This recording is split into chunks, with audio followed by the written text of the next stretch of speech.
सब कुछ के बात करते हमारी कोई औकात नहीं थी महाराज ये बात तो उन्हीं की है ना तो कहना है कि केशव एक करेगा है गोविंद नदी हुई जवान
यही कहा करिए है नाथ हमारी क्या औकात थी कि जमाने में हम कुछ कर सकते ये बंदा तो तेरे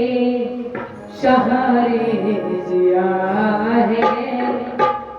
तेरा शुक्रिया है तेरा शुक्रिया बिल्कुल भगवान की जय बड़ा शुक्र इसके बाद भगवान द्वारिका को चलेंगे और पांडव आकर के बतलाते हैं भैया कुंती मेरा द्रौपदी से बोली माँ भगवान अपने द्वारिका को छोड़ करके परमपिता परमात्मा अपने परम धाम वैकुंठ में जा चुके हैं द्वारिका समुद्र में डूब चुकी है भैया द्रौपदी के नेत्रों से अश्रुधारा बहने लगी बोली प्रभु भैया दुशासन जैसे दुष्टों से मेरी कौन रक्षा करेगा अब हमारे जीवन जीने का कोई फायदा नहीं है महाराज पांडव मैया द्रौपदी मैया कुंती समेत श्री राधे मोहित भैया जहाँ कहीं भी हो तो यथाशीघ्र श्रद्धे श्रद्धे छुई हुई का पौधा है ये समझो श्रद्धे ब्रह्मज्ञ हरि लाल की आज पांचों पांडव भैया द्रौपदी भैया कुंती समय पे कहने लगे हमारे जीवन जीने का कोई फायदा नहीं है भगवान के भजन के लिए हस्तिनापुर का राजकारभार अपने पौत्र परीक्षित को सौंप करके चले जाते वन में जाकर के परमपिता परमात्मा में लीन हो गए पांडवों के महापाषाण के बाद इस पृथ्वी पर महाराज परीक्षित साक्षर करने लगे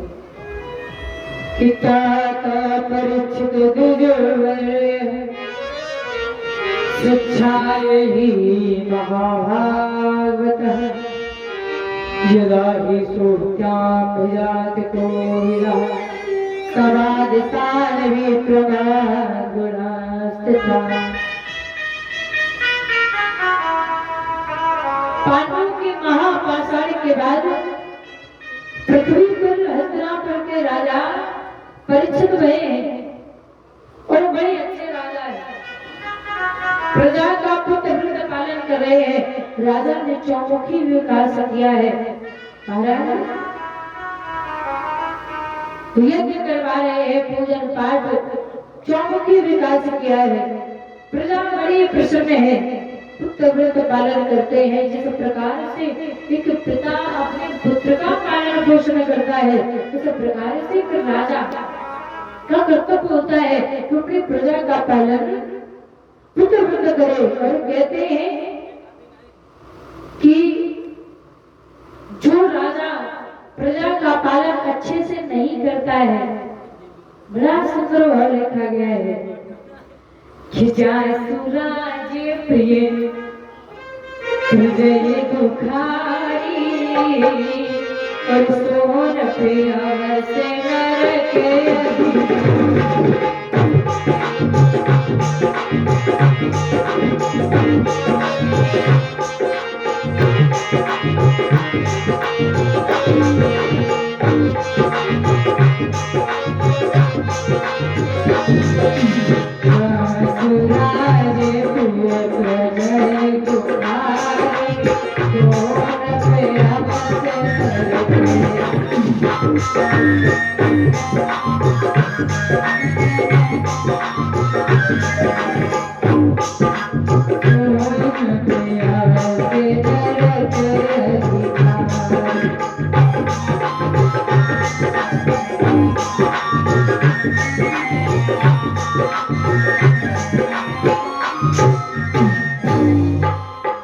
जिस राजा से प्रजा दुखी होती है, वो राजा नरक का अधिकारी होता है। इसलिए राजा का परम कर्तव्य यही है कि अपने प्रजा का पालन व्रत करे, बड़े अच्छे से करे। महाराज आज प्रजा बड़ी प्रसन्न है महाराज परीक्षित से। एक बार राजा परीक्षित दिग्विजय के लिए गए हैं, और जब दिग्विजय के लिए गए हैं तो वहां देखा क्या, एक गैया दौड़ती चिल्लाती चली आ रही है, और उनके पीछे एक पैर वाला बैल चला रहा है। उस बैल के पीछे काला कलूटा आदमी चला रहा है।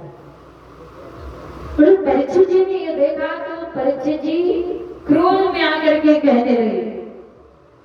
कहते हैं इतनी हिम्मत कि मेरे राज्य में और गाय को समाने वाला ऐसा कौन है। और कहने लगे कि क्या समझ लिया इतनी जल्दी, भारत का जमाना बीता है, भारत का जमाना बीता है, मूर्ख पास यदि नहीं रहे तो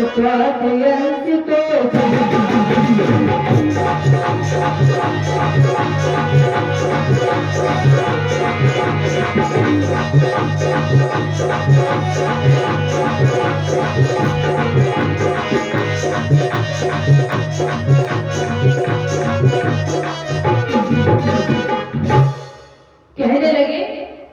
कि क्या समझ लिया इतनी जल्दी, भारत का जमाना बीता है, मूर्ख